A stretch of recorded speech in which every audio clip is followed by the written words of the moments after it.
হ্যাঁ, এখানে প্রায় যখন আমরা ফার্স্ট টাইম আসলাম, আসার পরে আমাদের নতুন বাড়িতে খুব অত্যাচার হয়েছে। ছেলেবেলা খুব ড্রিঙ্ক করে, নেশা খায়, গাঁজা খায়, অথবা আমি নিজে চোখেও দেখা। তোমার হলো এই ১.৫ মাস মতন হবে। তো আমি প্রায় তখন ৮টা ৯টা বাজে। তো এই রাস্তাটা দিয়ে আমি যাওয়া আসা করি। তো দেখলাম বাইরেরই মানে ছেলে হবে এটা। তো বাইরের কতগুলি ছেলে দেখি দুনিয়ার রাস্তার একদম মাঝখানে মাংস বানাইতেছে, ওপেন মদ খেতেছে।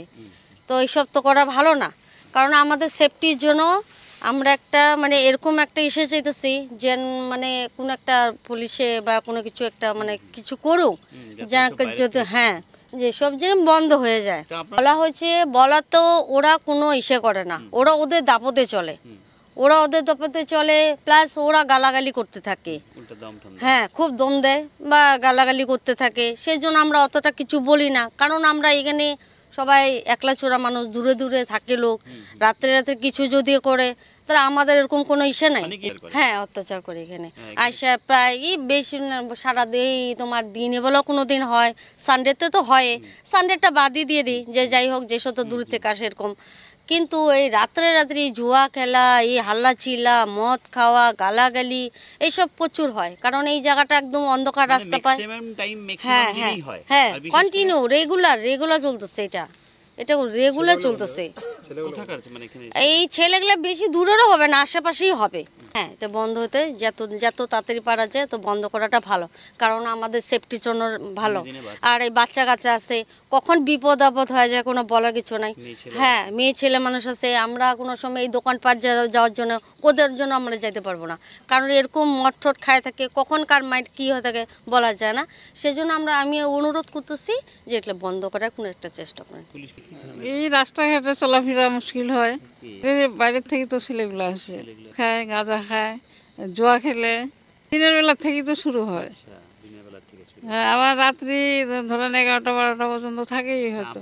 বলছে ঘর ঠর বানাইছিল বলে, ছাপড়া ঘর ঠর ওগুলো ভাঙি দিছে, মানে যাতে না আসে ওই ব্যবস্থা করছিল, কিন্তু তাও আসে। আগে তো পুলিশ ডিউটি করতো, করাতে একটু কম ছিল, কিন্তু এখন তো ডিউটি টিউটি নাই।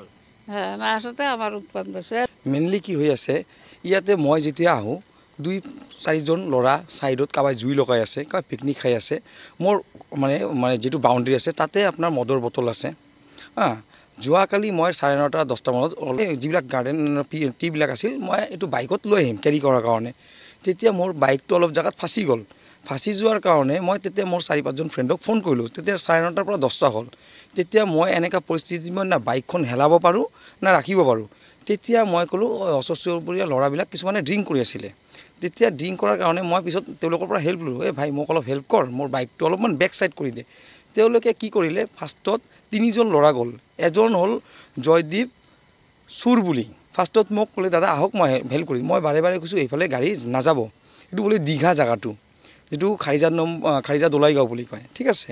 তাতে আপোনাৰ অলৰেডি কি কৰিলে, মোৰ বাইকটো ফাৰ্ষ্টত তেওঁলোকে বেক ছাইডত কৰিলে। মই বাৰে বাৰে কৈছোঁ আগত যাব নালাগে, কিয় আৰু এইফালে মোৰ অলৰেডি গাছৰ জোপা আছিলে কমচে কম 40 পৰা 50+। তেনে সেইবিলাক মাটিবিলাক আপোনালোকে ৱেইট জানে কিমান হয়। এতিয়া মোৰ গাড়ীখন ফাঁচিৰ পৰা তেওঁলোকক মই বাৰে বাৰে ৰিকুৱেষ্ট কৰিছোঁ, ভাই তহঁতে ফাৰ্ষ্টত গৈছে ৩জন ল'ৰা, তেতিয়া মই লৈ 4জন। তেতিয়া মই কৈছোঁ বাইকটো মোক পাছফালে বেক কৰ। তেতিয়া মোক কৰিলে কি, এজন ল'ৰা আহি কিনে মই বোলে উঠাই দিম বোলে, মোৰ বাইকটো কাঢ়ি কিনে চাবিটো ল'ল, ষ্টাৰ্ট দি কিনে ৩ জেগাত ফাঁচাইছে। যেতিয়া মানে এনেকুৱা জেগাত ফাঁচাল যে গাড়ীখন আৰু নুঠে, তেতিয়া মোক এনেকুৱা দম দিল, মোক গালি পাৰিল। আৰু জয়দীপ চুৰ বুলি এজন ল'ৰা মোক ডাইৰেক্ট হিট কৰিছে, ইফালে মোক মাৰিছে, ইফালে আৰু ইফালে, ঠিক আছে। মাৰাৰ পিছত মই একো কোৱা নাই। মই তেতিয়া কি ক'লোঁ, চিধা মই পিপি থানা বঙাইগাঁৱত ফোন কৰিলোঁ। ফোন কৰি আপোনাৰ যে এনেকৈ মোৰ লগত ঘটনা হৈছে, তেওঁলোকে কৈছে আহি যাওক আপুনি। মই ৰাতি যাই কিনে স্বাগত হস্পিটেলত মোৰ মেডিকেল কৰিছোঁ। এইটো মোৰ তাতে মই না ড্ৰিংক কৰিছোঁ, জিয়া কৰিছোঁ, না কাৰোবাক গালি পাৰিছোঁ। মোকতো তাতে হিট কৰাৰ কোনো অধিকাৰ নাই। এইটো এতিয়া চাওক, এইটো এতিয়া নহয়, মই আজি যেতিয়াৰ পৰা মাটিটো লৈছোঁ, এতিয়া আগতে এটা কি আছিলে, ল'ৰাবিলাক বহাৰ কাৰণে চেয়াৰ এনেকুৱা মানে কিবা মাচাং বুলি বনাই লয়, ঠিক আছে। মাচাঙত চানডে হ'লে ইয়াতে পিকনিক স্পট, জুই লগাব, যি আছে মদ চদ খাই কিনে। এতিয়া মই অইনটো জুৱা খেলা হৈ আছে, মদৰ হৈ আছে। মই আৰু এজন শুনিছোঁ ছোৱালীও বোলে আনে, কিন্তু মই এইটো চিয়'ৰ নহয় এতিয়া, ঠিক আছে, কিন্তু মই শুনি পাইছোঁ, মনত শুনা, কিন্তু মই বিশ্বাস নকৰোঁ। এতিয়া গাঁজা মদ এইবিলাক যদি আহে ইয়াতে কালি ডেটত এইটো মই যেতিয়া মই ঘৰ বনাম এতিয়া যদি মোৰ ঘৰ সন্মুখতে যদি চোতালত যদি কাবাই জুই লগায় কাবাই আগুন দিয়ে কাবাই মোৰ এতিয়াও সন্মুখতে মানে বিয়াৰৰ বটল এইবিলাক পৰি আছে মোৰ চোতালতে আপোনালোকে যদি বিশ্বাস নকৰে আপুনি স্পট চাব এতিয়া ভেৰিফাই কৰিব যে মই মিছা কথা কৈ আছোঁ আৰু কালি যদি ল'ৰাবিলাক মাৰিছে কমচে কম 15জনৰ নিচিনা আছিলে জুই চুই লগাইছিলে আপোনালোকে আধা ঘণ্টা যদি ৰখে স্পটত গ'লে আৰু কিবা চাব পাৰিব ইয়াতে চবৰ ফেমিলি আছে ফেমিলি থকাৰ কাৰণে চবৰ ছেফটিৰ কথা আছে চবৰ ল'ৰা ছোৱালী আছে পঢ়া শুনা কৰি আছে কাবাই ৰাতি 8টা 10টা কাবাই বাহিৰত গৈছে এতিয়া যদি ল'ৰাবিলাক যদি ৰাস্তাতে জুই লগায় মাল খাব বিয়াৰৰ বটল ভাঙিব সেইটোতো পাৰ্ক নহয় না তহঁতে মাল খোৱাৰ কাৰণে যা বেলেগ জেগাত যা তো এইবিলাক অনৈতিক কাৰ্য আজিৰ পৰা মই 3 বছৰৰ পৰা চাই আছোঁ কিন্তু মই প্ৰটেষ্ট কৰা নাই এইটোৰ কাৰণে আপোনালোকৰ প্ৰশাসনৰ মই এটাই অনুৰোধ যে আপোনালোকে এটা ভাল ষ্টেপ লওক জানি ইয়াতে জায়গাটোৰ নাম কি এইটো হ'ল খাৰিজা দোলাইগাঁও আৰু মষ্ট প্ৰবলি কি আছে মানে এইটো এটা বদনাম জেগা হৈ যাব ক'ৰ পৰা আহে ল'ৰাবিলাক হ'ল বাহিৰৰে ল'ৰা মই কিছুমানক চিনি পাওঁ